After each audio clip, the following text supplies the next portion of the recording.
Hi, I'm Albert Rivera, a graduate student at Colorado State University, and in this presentation I will be displaying my expertise in crystallography, which is a scientific technique used to determine the atomic and molecular structure of a crystal. And if you remember from your undergrad program, it is really important in the fields of chemistry, physics, and biology. The most common type of crystallography is X-ray crystallography, where X-rays are directed at a crystal, and the resultant diffraction pattern is used to deduce the arrangement of atoms in that crystal. More specifically, in microbiology, this is often applied to the study of three-dimensional structures of biological macromolecules such as proteins, nucleic acids, and large complexes. Although the most common technique in crystallography is X-ray crystallography, there are several other techniques used to determine the internal structures and bonding arrangements of molecules, such as neutron crystallography, electron crystallography, and even different types of methods within the broader category of X-ray crystallography.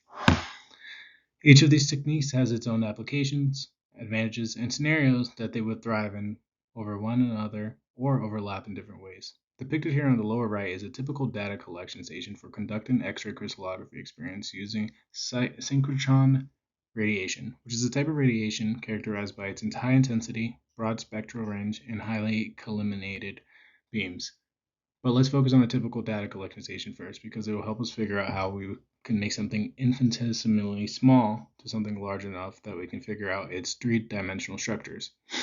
A data collecting station typically has an X-ray source, beamline optics that focus the X-ray source, a goniometer that allows crystal orientation, detectors to capture the diffracted X-rays, a cryo-cooling system to maintain the crystal at low temperatures, and housing that provides shielding from the lead.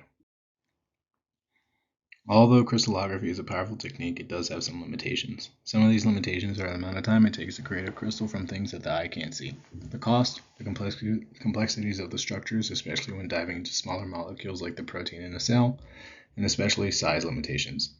Since crystals are usually required to be a minimum of 0.1 millimeters in the longest dimension, to provide a sufficient volume of a crystal lattice that can be exposed to the beam, it takes millions of small macromolecules like proteins to form one crystal that takes plenty of effort to sustain while scientists try to shoot X-rays through it and collect enough data and calculate the diffractions to determine what shape these molecules could be in. But an advantage of crystallography is depicted in this figure. Here are some crystal structures of splicing related complexes with their protein data bank code and resolution underneath, but we'll focus on the first one, 1URN. This is one of 5 large RNA protein complexes, and its size is about 10 nucleotides long, or approximately 3.4 nanometers in length, and this structure reveals the stereochemical basis for sequence-specific RNA recognition by the RNP domain.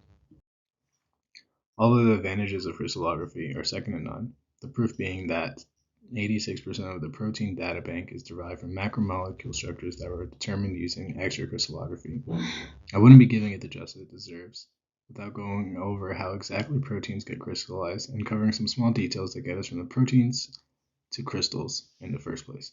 Here in figure that I depicted is a typical outcome of a protein crystallization experiment, which I'll lay out from the first image left to right. The first slide being when protein is in high concentration. The next would be the phase separation. This is where proteins may separate to different phases when mixed with precipitants at high concentrations.